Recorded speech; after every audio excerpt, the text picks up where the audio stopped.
Bonjour et bienvenue à toutes et à tous. Aujourd'hui, on se plonge dans des textes bibliques assez fascinants qui décrivent une ère future, pleine de paix, de restauration. Le fameux royaume millénaire, on entend aussi parler du règne de 1000 ans. On a avec nous des analyses, des interprétations qui compilent pas mal de passages des Écritures, Ancien et Nouveau Testament, pour essayer de brosser un portrait de cette période prophétique. Oui, bonjour. Notre objectif aujourd'hui, c'est vraiment de décortiquer un peu ces interprétations, comprendre les caractéristiques de ce royaume, sa signification, les événements qui sont censés y mener, et puis le rôle des figures clés, le Christ, les croyants, Satan aussi, tel que c'est présenté dans nos sources en tout cas. Parfait. Alors on y va, explorons ensemble ce que ces écrits nous disent sur ce fameux millénaire. Pour commencer, cette idée même d'un règne de 1000 ans sur Terre, ça vient surtout de l'Apocalypse, chapitre 20, c'est ça?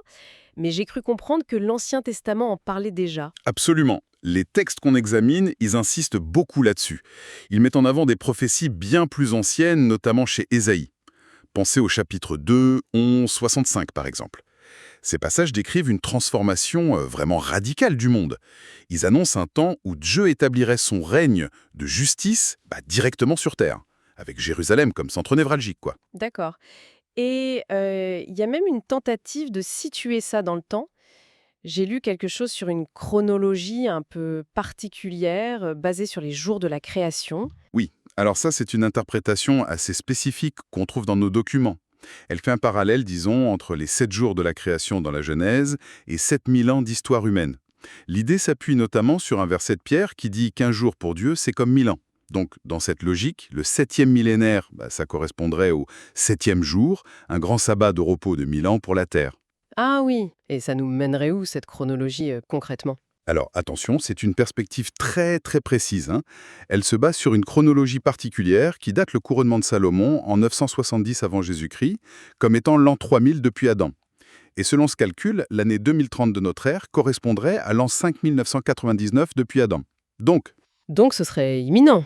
voilà. Le début de ce 7e millénaire, le royaume millénaire, serait pour bientôt attendu, selon cette lecture très spécifique, avant l'an 6100 depuis Adam. Il faut bien voir que c'est une interprétation qui propose une date, ce qui est assez rare. C'est le moins qu'on puisse dire. Bon, mettons de côté la date un instant. Si on regarde la description de ce royaume, ce qu'on lit dans Ésaïe, ça a l'air incroyable. Presque utopique, non? Ah mais complètement. Les textes insistent sur une transformation profonde. On peut résumer ça en quelques points clés, selon cette vision des choses. D'abord, une paix universelle. Fini les guerres, les nations qui s'affrontent, les armes transformées en outils agricoles. C'est Isaïe 2.4, l'image classique. Une vraie démilitarisation mondiale, quoi. D'accord, paix entre les hommes. Et la nature aussi. Exactement. Une harmonie retrouvée dans la création. C'est là qu'on a cette image célèbre du loup qui vit avec l'agneau, le léopard avec le chevreau, le lion qui mange de la paille. Isaïe 11 et 65 en parlent. En gros, c'est la fin de la chaîne alimentaire violente qu'on connaît. Plus de prédation. C'est assez radical comme vision. Radical, oui. Et pour les humains, une longévité exceptionnelle, c'est ça. C'est ça. Isaïe 65 évoque le fait de mourir à 100 ans comme étant jeune. Une durée de vie comme celle des arbres. On imagine des siècles. Impressionnant. Et sur le plan spirituel et social? Là aussi, transformation majeure. La justice régnerait partout et surtout, la connaissance de Dieu remplirait la terre entière, comme dit Isaïe 11. Jérusalem deviendrait le centre spirituel et judiciaire du monde. Isaïe 2 et Jérémie 3 insistent là-dessus. Et le point culminant, ce serait? La fin de la souffrance, et même de la mort. Dieu qui anéantit la mort pour toujours, qui essuie les larmes. C'est Ésaïe 25, et on retrouve ça dans Apocalypse 21. En somme, ouais, une sorte d'Éden retrouvé, mais à l'échelle mondiale. Cette idée de repos, de fin de la souffrance, ça nous amène tout droit au concept du sabbat, le septième jour. Les sources insistent pas mal là-dessus, n'est-ce pas? C'est quoi le lien exact avec ce royaume millénaire? Ah oui, c'est un lien tout à fait central dans l'interprétation qu'on est en train d'étudier. Le sabbat hebdomadaire, bon, institué dès la Genèse, rappelé dans les 10 commandements, mais aussi l'année sabbatique, tous les 7 ans, et surtout, l'année du jubilé. Le jubilé, Lévitique 25, c'est ça? Exactement, Lévitique 25. Cette année spéciale qui revenait tous les 50 ans. Elle est vue comme une préfiguration, un symbole très fort de ce repos millénaire à venir. Oui, le jubilé, c'était l'année de la libération, si je me souviens bien. Remise des dettes, libération des esclaves hébreux, retour des terres aux familles. Une sorte de grande remise à zéro sociale et économique. C'est tout à fait ça, une image très puissante de restauration complète. Et l'analogie que développent nos textes, elle est assez claire. Le premier Adam, par sa désobéissance, il a perdu l'héritage, disons, la domination paisible sur la création, la communion avec Dieu. Mais le dernier Adam, le Christ, par son sacrifice, sa rédemption, il vient restaurer cet héritage pour ceux qui croient en lui. Du coup, le royaume millénaire, ce serait l'accomplissement grandeur nature de ce jubilé, la grande restauration de toutes choses. D'accord. Et comment on intègre là-dedans le fait que Christ soit appelé Seigneur du sabbat dans les évangiles? Matthieu 12, par exemple. Est-ce que ça change le sens du sabbat lui-même? C'est une bonne question. L'interprétation proposée ici, c'est que le vrai repos, le repos du péché, de la culpabilité, de l'agitation intérieure, on le trouve ultimement en Christ. C'est lui qui donne le repos authentique à l'âme. Et l'analyse va même un peu plus loin. Elle suggère que pour ceux qui vivent sous l'action de l'Esprit Saint, eh bien, chaque jour peut devenir, spirituellement parlant, une sorte de 7e jour. Un repos continu par rapport au péché, une célébration de la victoire sur le mal. Ah, intéressant. Donc ce n'est pas une abolition du sabbat. Non, pas du tout selon cette lecture. C'est plutôt son accomplissement intérieur et son extension à toute la vie du croyant. Et le repos millénaire terrestre serait alors la manifestation extérieure, visible et collective de ce repos qui est déjà accessible spirituellement en Christ. Je vois. Mais ce tableau idyllique, ce royaume de paix, il ne s'installe pas juste comme ça, apparemment. Satan a un rôle important, d'abord par son absence, puis par un retour assez spectaculaire. Oui, c'est un point absolument crucial dans le récit d'Apocalypse 20. Au début du millénium, le texte est très clair. Satan est lié, enchaîné, jeté dans l'abîme. Pour 1000 ans. Exactement, pour 1000 ans. Et la raison donnée est explicite, afin qu'il ne séduise plus les nations. C'est donc cette mise à l'écart temporaire de son influence directe qui est présentée comme la condition indispensable pour cette ère de paix et de justice sur Terre. D'accord. Mais il y a cette référence à une prophétie de Daniel chapitre 7, une puissance hostile qui chercherait à changer les temps et la loi. L'interprétation qu'on examine semble lier ça très spécifiquement au sabbat. Pourquoi? C'est exact. L'argumentation développée dans ces documents est assez particulière sur ce point. L'idée, c'est que puisque le sabbat originel symbolise le repos de Dieu après la création, et qu'il préfigure ce repos millénaire qui marque une défaite, même temporaire, de Satan, eh bien, Satan aurait une haine particulière pour ce symbole. Il chercherait donc à le corrompre, à le déformer, ou même à l'abolir. Et le matériel qu'on analyse, qui semble s'inspirer d'une théologie d'origine coréenne, utilise même des termes spécifiques pour ça. On parle d'un faux sabbat. Un faux sabbat. Vous avez les termes exacts? Oui, Gadza Ansikil. Ou encore un jour d'adoration de Satan, Satan Kyongbeel. Des termes forts qui désignent une contrefaçon, une usurpation. D'accord. Faux sabbat. Et ça pourrait avoir un lien avec la fameuse marque de la bête de l'Apocalypse? C'est la connexion qui est faite très explicitement dans cette interprétation, oui. L'idée serait que ce faux sabbat pourrait devenir, dans la période troublée juste avant le millénium, un jour où l'adoration de l'antéchrist, la bête, ou de son image serait rendue obligatoire. Et refuser cette adoration imposée, ça entraînerait les persécutions décrites dans Apocalypse 13, impossibilité d'acheter ou de vendre, l'exclusion sociale et même la mise à mort. Est-ce que cette interprétation va jusqu'à dire quel jour ça pourrait être? On pense souvent à l'opposition samedi-dimanche dans certaines traditions. Eh bien non, et c'est un point notable. L'auteur de ces analyses reconnaît ne pas savoir quel jour précis pourrait être choisi pour ce faux sabbat.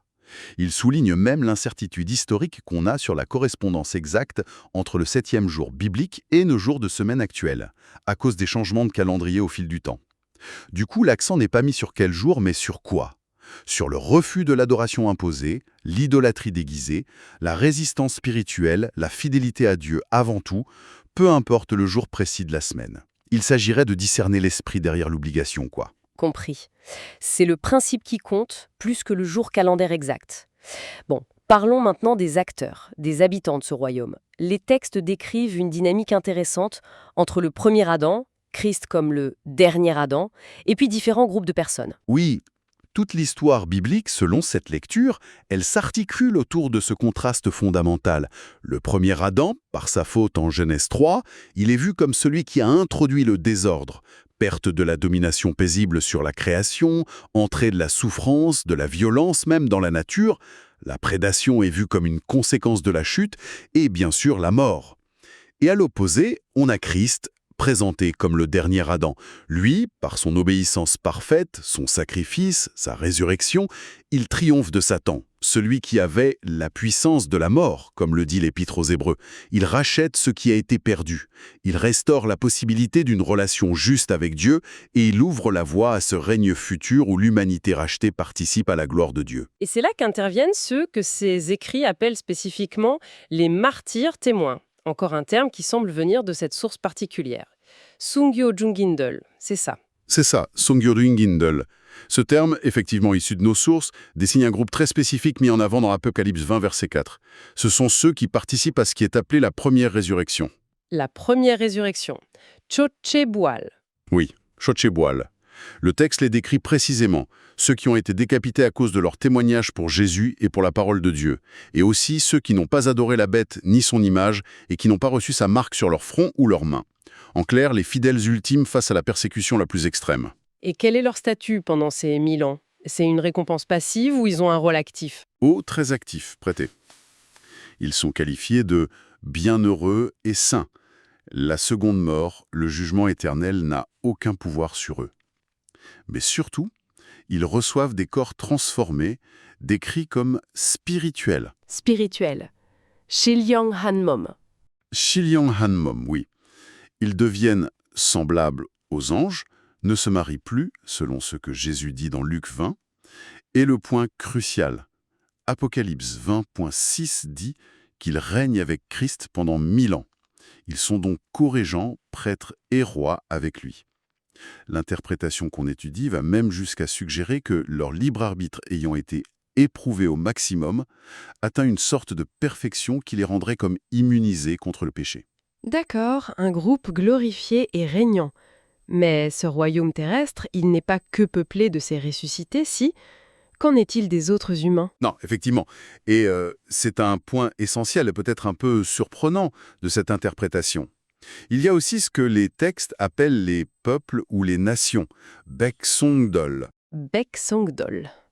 Les habitants ordinaires. C'est ça, les habitants terrestres pendant le millénium. Ce groupe comprendrait d'une part les survivants des jugements qui précèdent cette ère et d'autre part leurs descendants qui naissent pendant ces 1000 ans. Ils vivent dans des conditions extraordinaires, on l'a dit, paix, longévité, justice, mais ils n'ont pas le statut glorifié des martyrs ressuscités. Leur corps serait encore naturel ou psychique, Honjokin Mom. Honjokin Mom. Moins transformés donc? Voilà. Et surtout, leur foi, même si elle s'exerce dans un environnement idéal, sans la séduction directe de Satan, eh bien, elle n'a pas subi l'épreuve ultime de la persécution comme les martyrs. C'est pourquoi, selon cette lecture, il reste vulnérable à la dernière séduction de Satan quand il sera relâché. Ah, je vois la distinction. C'est fascinant. Un autre élément central qui revient tout le temps, c'est la Nouvelle Jérusalem. La description dans l'Apocalypse est époustouflante. Oui, c'est vraiment présenté comme le cœur battant, la capitale de ce royaume millénaire. Elle descend du ciel, nous dit Apocalypse 21, rayonnante de la gloire même de Dieu. Brillante comme une pierre précieuse, un jaspe cristallin. Sa forme est un cube parfait, longueur, largeur, hauteur égale. Ce qui rappelle le Saint des Saints du Temple, symbole de la perfection et de la présence divine. Et ses dimensions sont juste astronomiques. C'est-à-dire? 12 000 stades de côté. Ça ferait environ 2200 km de côté. Une structure absolument colossale, qui dépasse l'entendement. Waouh! Et les sources comparent ça à la vision du temple futur chez le prophète Ézéchiel, c'est ça? Est-ce que ça correspond Elles font le parallèle, oui, mais elles soulignent surtout les différences, notamment de taille. La Nouvelle Jérusalem d'Apocalypse 21 est immensement plus grande que le complexe sacré décrit par Ézéchiel dans ses chapitres 40 et 48. L'interprétation suggérée dans nos documents, c'est que la vision d'Ézéchiel était peut-être plus symbolique, et ce qui sont les principes d'un royaume restauré sur terre. Tandis que l'Apocalypse décrirait la capitale glorieuse, bien réelle, de ce royaume, voire de l'état éternel qui suit. Et qu'est-ce qui la rend si unique, si différente de tout ce qu'on peut imaginer? Plusieurs choses frappent vraiment. Premièrement, il n'y a pas de temple construit dedans, pas de bâtiment sacré. Pourquoi? Parce que, dit le texte, le Seigneur Dieu Tout-Puissant et l'agneau sont son temple. La présence divine, directe, immédiate, rend inutile un lieu de culte spécifique. D'accord. Présence directe de Dieu, quoi d'autre? Deuxièmement, plus besoin de soleil ou de lune pour l'éclairer. La gloire de Dieu l'éclaire et l'agneau est son flambeau. C'est une lumière divine constante. Et donc, pas de nuit. Exactement. Pas de nuit. Du coup, les portes de la ville restent toujours ouvertes, dit Apocalypse 21. Incroyable. Et il y a aussi cette histoire de fleuves et d'arbres. Oui, c'est l'image finale de la vie restaurée. Un fleuve d'eau vive qui jaillit du trône de Dieu et de l'agneau. Et sur ses rives pousse l'arbre de vie, celui qui était perdu en Éden. Il produit des fruits chaque mois et ses feuilles apportent la guérison des nations. C'est le symbole ultime de la vie éternelle, de la santé parfaite, de la restauration complète. C'est une vision grandiose. Mais alors, qui habite dans cette cité magnifique? Est-ce que c'est réservé aux fameux martyrs ressuscités avec leur corps spirituel? C'est une bonne question, et l'interprétation des textes la soulève. D'un côté, la cité est appelée l'épouse, la femme de l'agneau, ce qui renvoie souvent à l'Église fidèle dans son ensemble. L'analyse penche pour identifier ses résidents principaux comme étant ceux de la première résurrection justement, avec leur corps glorifié, leur Siliongan, Mum. Apocalypse 22 dit que ceux qui lavent leurs robes ont accès à l'arbre de vie et entrent par les portes. Mais d'un autre côté, D'un autre côté, Apocalypse 21 dit que les nations marcheront à sa lumière et que les rois de la terre y apporteront leur gloire. Ça suggère que les peuples, les Bexandules dont on parlait, bénéficient de la cité et interagissent avec elle. mais ils n'habitent pas forcément dedans? L'interprétation spécule un peu là-dessus. Peut-être que l'accès permanent et la résidence dans cette proximité si intense de la gloire divine nécessitent un corps spirituel adapté. La question reste un peu ouverte, mais il semble y avoir une distinction entre les habitants glorifiés dans la cité et les nations qui vivent à sa lumière. D'accord. Donc ce règne de 1000 ans, même s'il a l'air paradisiaque, il a une fin programmée. Ce n'est pas l'état définitif. Que se passe-t-il après, selon l'Apocalypse? C'est tout à fait ça, ce n'est pas la fin de l'histoire. Apocalypse 20 nous dit très clairement qu'à l'issue des 1000 ans, Satan est relâché de sa prison, juste pour un temps court. Et il fait quoi? Son objectif immédiat, c'est de séduire à nouveau les nations. Le texte les appelle ici Gog et Magog, et précise qu'elles sont aux quatre coins de la terre. Ça semble désigner les descendants de ces peuples, les Baxangdul, qui ont vécu pendant le millénium sans être glorifiés.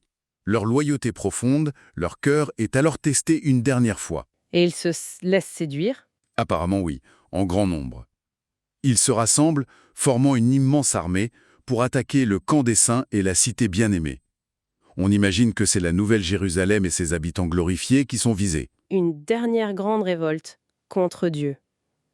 Qui échoue, j'imagine. Et de manière spectaculaire et très rapide. Le texte est laconique. Un feu descendit du ciel et les dévora. C'est la fin de la rébellion humaine. C'est net et sans bavure. Et immédiatement après, Satan lui-même est jugé.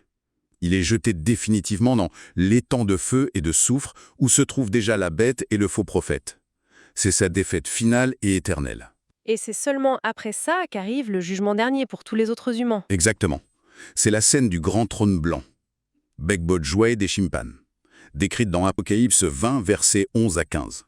C'est un moment cosmique. L'univers actuel, la terre et le ciel disparaissent. Et tous les morts qui n'ont pas participé à la première résurrection sont alors ressuscités. C'est parfois appelé la seconde résurrection, mais c'est une résurrection pour le jugement, comme Jésus l'évoque en Jean 5. Et ils sont jugés comment? Ils comparaissent devant le trône de Dieu. Des livres sont ouverts qui contiennent leurs actes, et ils sont jugés selon ce qu'ils ont fait. Puis, un autre livre est ouvert, le livre de vie. Et quiconque n'est pas trouvé inscrit dans ce livre est jeté dans l'étang de feu. Et le texte ajoute que même la mort personnifiée et le séjour des morts, Hadès, sont eux-mêmes jetés dans cet étang de feu. C'est ce qu'il y a appelé la seconde mort, la séparation éternelle d'avec Dieu. D'accord. Fin de l'histoire humaine telle qu'on la connaît. Et ensuite, une fois tout cela accompli, que disent les textes sur l'état final, l'éternité absolue? Paul, notamment 1 Corinthiens 15. Il décrit un moment où Christ, ayant mis tous ses ennemis sous ses pieds, le dernier ennemi étant la mort, remettra le royaume à Dieu le Père, pour que Dieu soit tout en tous. C'est l'aboutissement ultime, la communion parfaite.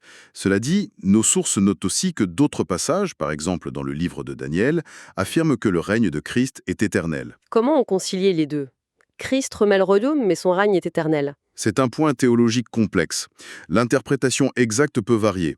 Mais l'idée générale est que l'autorité de Christ et sa présence ne cessent pas, mais s'intègrent parfaitement dans la souveraineté totale et la communion éternelle avec le Père et l'Esprit. La nature de son règne change peut-être de forme, mais il perdure. Donc si je comprends bien la perspective de ces sources, le royaume millénaire est vraiment vu comme une étape clé, mais une étape intermédiaire. C'est tout à fait ça. Il est souvent présenté comme un royaume de récompense, spécifiquement pour ceux qui ont été éprouvés et sont restés fidèles jusqu'au bout, en particulier les martyrs. C'est une sorte de paradis retrouvé, oui, mais sur une terre renouvelée, les nouveaux cieux et la nouvelle terre dont parle aussi l'Apocalypse. Mais ces textes suggèrent que ce serait distinct de l'état éternel final. Cet état final, les justes glorifiés le partageraient dans une communion encore plus directe, plus intime, plus parfaite avec la Trinité. Peut-être dans ce que la source appelle un ciel des anges. Scienza Hanel. Oui, Scienza Hanel, un état qui transcenderait les conditions temporelles et même terrestres du millénium. C'est une distinction intéressante qui est faite. Eh bien, on a exploré une vision incroyablement riche, complexe, très détaillée du royaume millénaire, telle qu'elle est interprétée dans ces documents qu'on avait sous les yeux. Une ère de paix terrestre, oui, dirigée par Christ et les saints ressuscités depuis la Nouvelle Jérusalem, un temps symbolisé par le sabbat, mais qui n'est pas la fin de l'histoire. Il trouve sa conclusion dans une dernière épreuve, le jugement final et la victoire définitive sur le mal, sur Satan, sur la mort. Tout à fait. Ces interprétations offrent une perspective très structurée, très ordonnée, disons, sur la récompense de la foi persévérante, sur la transformation radicale qu'apporte la résurrection, le rôle central de Christ comme roi et, bien sûr, la souveraineté absolue de Dieu sur toute l'histoire et la création. C'est vraiment la résolution du grand conflit cosmique qui est dépeinte ici. Ressuscité, glorifié dans la volonté supposée parfaite, et de l'autre, les peuples terrestres du millénium, ces peuples qui vivent dans des conditions idéales, sans Satan pour les tenter directement, mais qui restent faillibles et ont besoin d'une épreuve finale. Qu'est-ce que ça nous dit peut-être sur la nature de notre liberté, sur l'importance de l'épreuve pour forger le caractère et sur où réside la vraie sécurité spirituelle? Est-ce que c'est dans l'environnement extérieur, même parfait, ou ailleurs? C'est une question profonde, en effet. Cela suggère peut-être que la perfection et la sécurité ultime, la garantie contre la chute, ne dépendent pas uniquement d'un environnement extérieur, aussi idéal soit-il, mais plutôt d'une transformation intérieure achevée et d'une communion volontaire et inébranlable avec Dieu. Un état qui, selon cette lecture en tout cas, n'est pleinement et définitivement atteint que dans l'éternité qui suit le millénium et le jugement. Ça nous renvoie à l'importance de la foi, persévérante, de la vigilance, ici et maintenant, en attendant cette pleine lumière. Une invitation à une foi humble et active finalement. Merci infiniment pour cette exploration très, très éclairante et détaillée. Merci à vous.